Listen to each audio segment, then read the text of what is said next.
हम लोग देखेंगे कि इस रेडियो वेव माइक्रोवेव का क्या एडवांटेज है और डिसएडवांटेज है। तो इसका एडवांटेज डिसएडवांटेज हम लोग केबल को कंपेयर करके देखेंगे कि केबल के केसेस में क्या था प्रॉब्लम जो इसमें सॉल्व हुआ और इसमें क्या क्या डिसएडवांटेज है। तो सबसे पहला हम लोग देखेंगे कि केबल को बिछाने के लिए हम लोग को ज़मीन में खुदाई करना पड़ता था।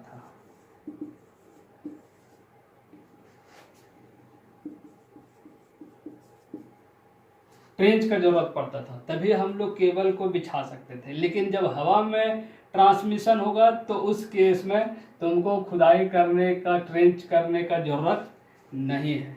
उसके बाद हम लोग दूसरा देखेंगे तो no need of digging trenches. दूसरा हम लोग देखेंगे कि इस केस में क्या था, जब वायर हम लोग को बिछाना पड़ता था ज़मीन में तो उसके लिए हमको गवर्नमेंट से परमिशन लेना पड़ता था, और इसमें किसी भी तरह का कोई परमिशन का ज़रूरत नहीं है। लैंड एक्वायर करने के लिए free from land acquisition right, इसमें किसी भी तरह का लैंड एक्वायर करने के लिए किसी भी तरह का गवर्नमेंट से परमिशन का जरूरत नहीं है। तो ये प्रॉब्लम मेरा इसमें सॉल्व हो गया। अच्छा, इसमें क्या था कि जैसे कि अगर हम लोग को सिग्नल को किसी पहाड़ के ऊपर से भेजना है तो उसके लिए हम लोग को केबल बिछाने में, इस पहाड़ पर केबल बिछाने में बहुत सारे परेशानी से गुजरना पड़ता था। तो उस केस में यहाँ पर क्या है, यहाँ ऐसा प्रॉब्लम नहीं है। हवा में जब प्रोपगेशन होगा तो तुमको किसी भी तरह के इस तरह के पहाड़ से बिछाने की जरूरत नहीं है। डायरेक्ट तुम्हारा क्या होगा कि सिग्नल को टावर के द्वारा ट्रांसमिट कर दिया जाएगा और किसी लेयर के द्वारा रिफ्लेक्ट होकर के तुम्हारे दूसरे टावर के द्वारा रिसीव कर लिया जाएगा। तो यहाँ पर इस प्रॉब्लम से बचा जा सकता है।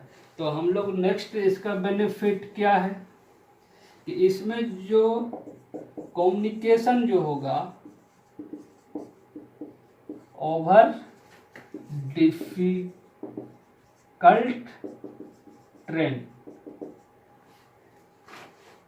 ट्रेन, पहाड़ियों के बीच से कम्युनिकेशन आसानी से उसके ऊपर से किया जा सकता है। नेक्स्ट, अगर तुम ओशियन में अगर तुम्हारा कम्युनिकेशन करवाना हो तो सिग्नल को ले जाना हो तो बहुत ही मुश्किल और बहुत ही खर्च आता था। किस केस में, अगर समुद्र के बीच में एक कंट्री से दूसरे कंट्री के बीच में अगर सिग्नल को ले जाना है, मान लो एक कंट्री है उससे दूसरे कंट्री में, तो ये समुद्र के बीच से सिग्नल को ले जाने में, उसमें तार बिछाने में बहुत परेशानी आता है। तो इस केस में क्या है इसमें कि तुम्हारा आसानी से कम्युनिकेशन हो सकता है ओवर ओशियन। तो ये सब इसका था बेनिफिट। अब हम लोग देखेंगे कि इसमें डिसएडवांटेज क्या है, किस किस तरह का डिसएडवांटेज है। तो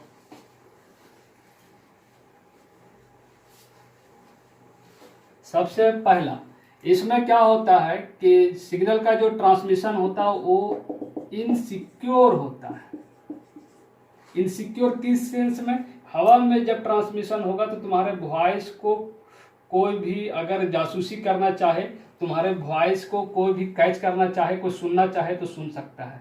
तुम्हारे हवा में जा रहे सिग्नल को कोई भी तुम्हारे वॉइस को या डेटा को चोरी कर सकता है, जासूसी कर सकता है।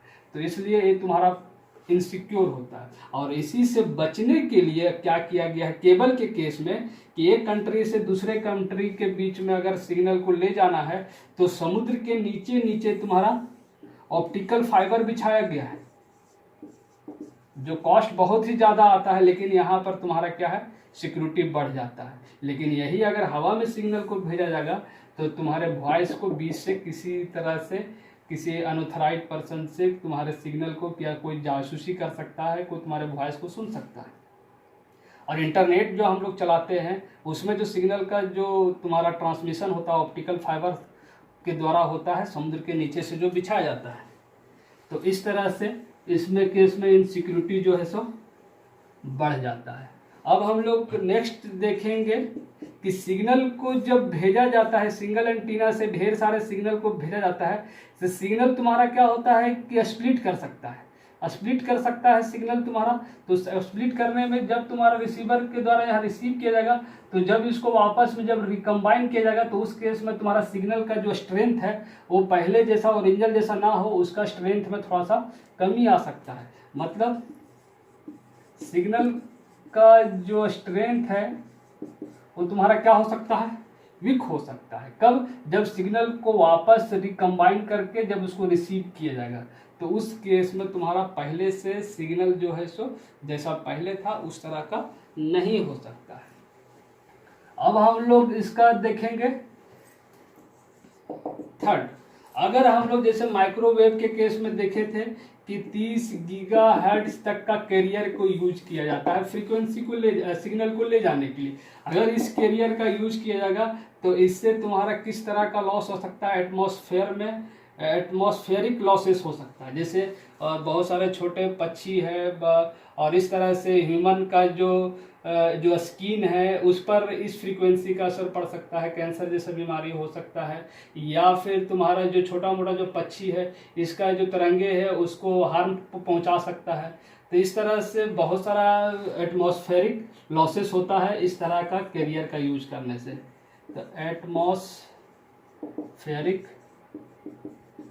लॉसेस, जैसे कि अगर मान लो अंधड़ आया, तूफान आया, तो उस केस में तुम्हारा जो है किसी भी तरह का स्टॉर्म आया, तो उस केस में तुम्हारा सिग्नल जो है वो पुअर हो सकता है।